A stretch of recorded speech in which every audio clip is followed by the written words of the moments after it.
mean, I like kind of brag on Michael Jordan here a little bit, and I think we were a similar ilk with the Jazz. Is I like where guys just tighten their belt up and say, you know what, let's go to work. We just got to get better. Yep. We got to play harder. We got to play smarter instead of just, where's the grass greener? I'm going to go there and win a championship. Yep. I think it devalues that.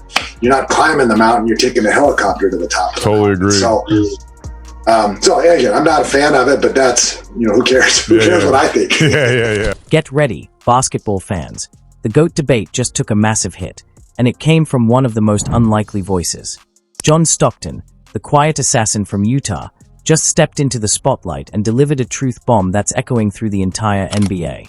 We're talking about a man who spent 19 seasons grinding it out, racking up over 15,000 assists, staying loyal to one team, and never chasing shortcuts. And then, with one cold line, he flipped the conversation on its head. You're not climbing the mountain. You're taking a helicopter to the top. That single sentence hit like a thunderclap, calling out an era where super teams and player mobility replaced loyalty and grit. This isn't just about LeBron James versus Michael Jordan anymore. It's about two worlds colliding, the era of sacrifice versus the era of convenience. Stockton represents the grind, the loyalty, the hard road. LeBron symbolizes the power of control, the empire builder of the modern age. So the real question now isn't who's the greatest, it's what greatness even means anymore. And trust me, you'll want to stay locked in for this, because what John Stockton said didn't just ruffle feathers, it sent tremors through the NBA. Sitting calm and composed, he delivered one of the coldest lines ever dropped in the GOAT conversation. You're not climbing the mountain, you're taking a helicopter to the top. The target, LeBron James. The weapon, pure truth. And the aftermath, possibly legacy shifting. This wasn't a hot take from a media pundit chasing clicks. It came from a man who spent nearly 20 years giving everything to one team, a player who built greatness the hard way. Over 15,000 assists. No super team. No bailout. Just grind. Stockton wasn't taking a shot. He was offering perspective, the kind that only comes from an era where loyalty wasn't strategy, it was identity. His message cuts deeper than rivalry. It's a challenge to the modern definition of greatness.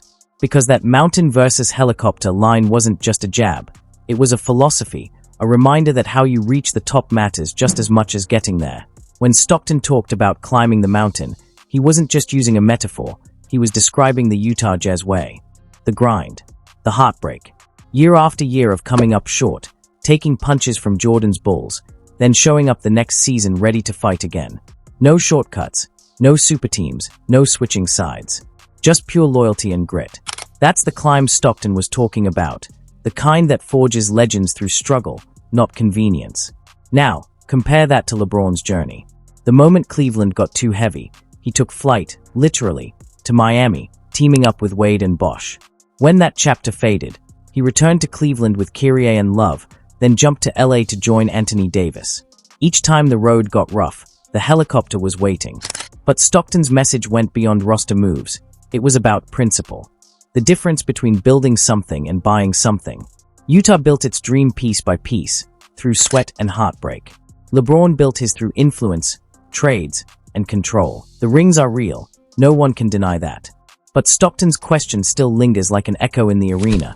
Does the way you win matter as much as winning itself? Maybe that's the real debate. And the more time passes, the more people are starting to feel it, the shift. Because now comes the real test, the retirement test.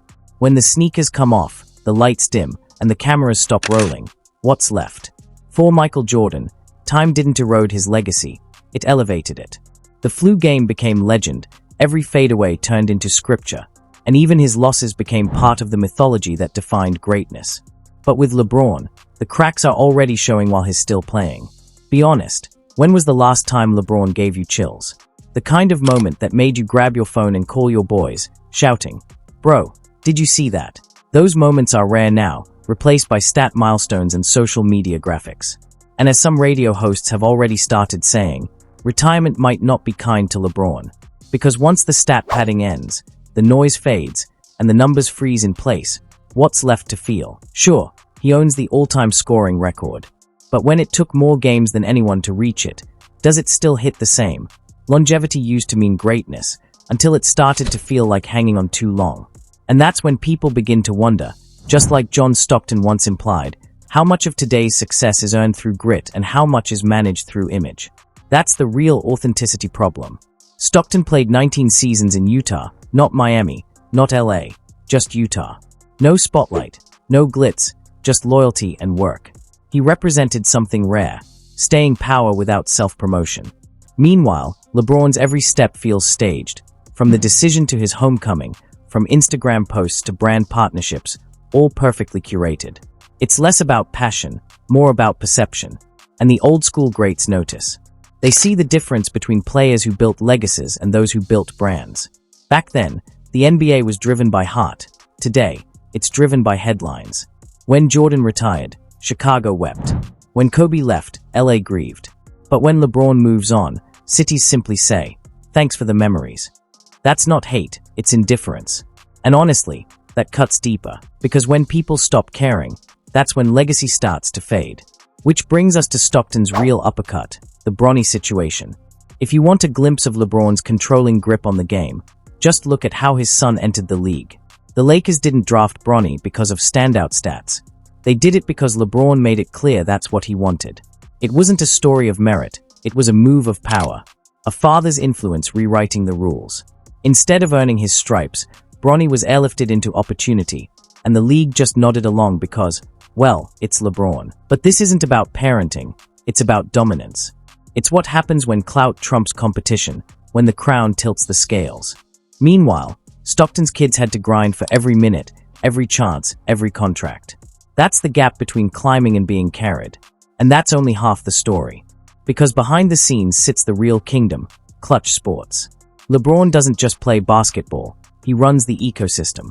From media narratives to player deals to front office influence, his reach stretches far beyond the court. The same machine that builds LeBron's image also controls the microphones telling his story. That's why when John Stockton speaks, it cuts through the noise, because he's one of the few voices not tied to the system.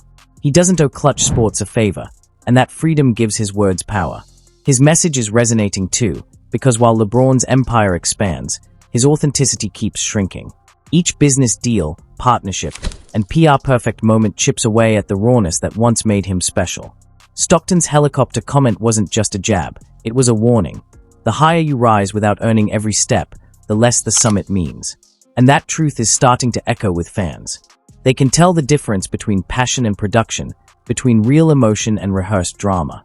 With LeBron, it's all beginning to feel scripted, every post, every statement, every move calculated like a brand rollout.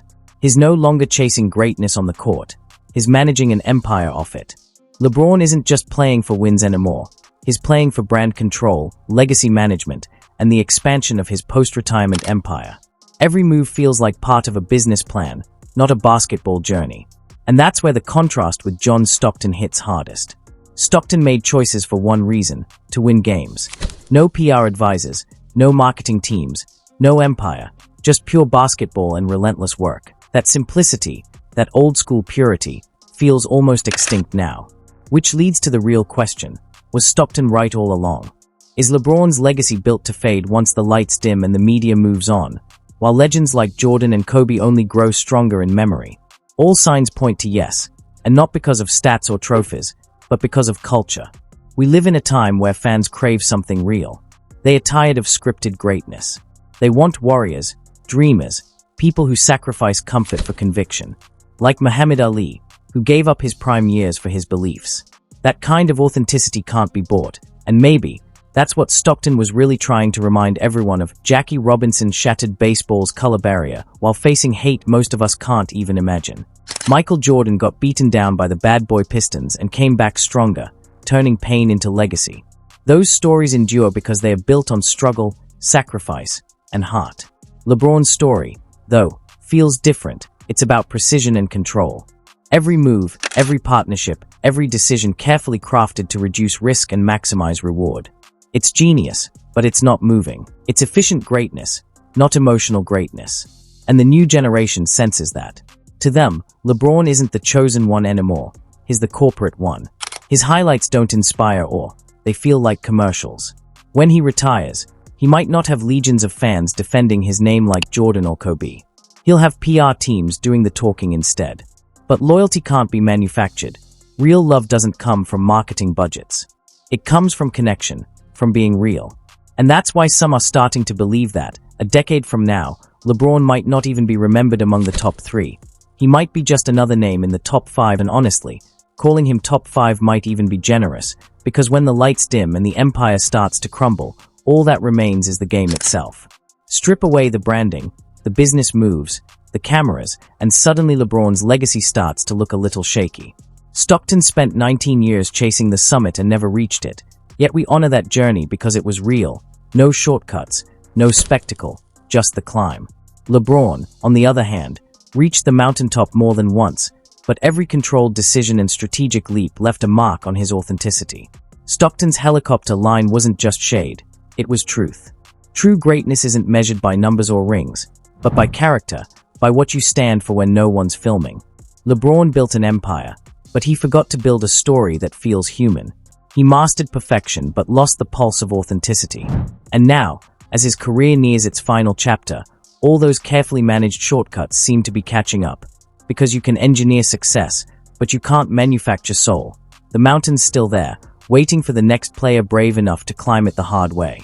Stockton never reached the summit, but he'll forever be respected as one of the real ones, authentic, unfiltered, and grounded in the grind.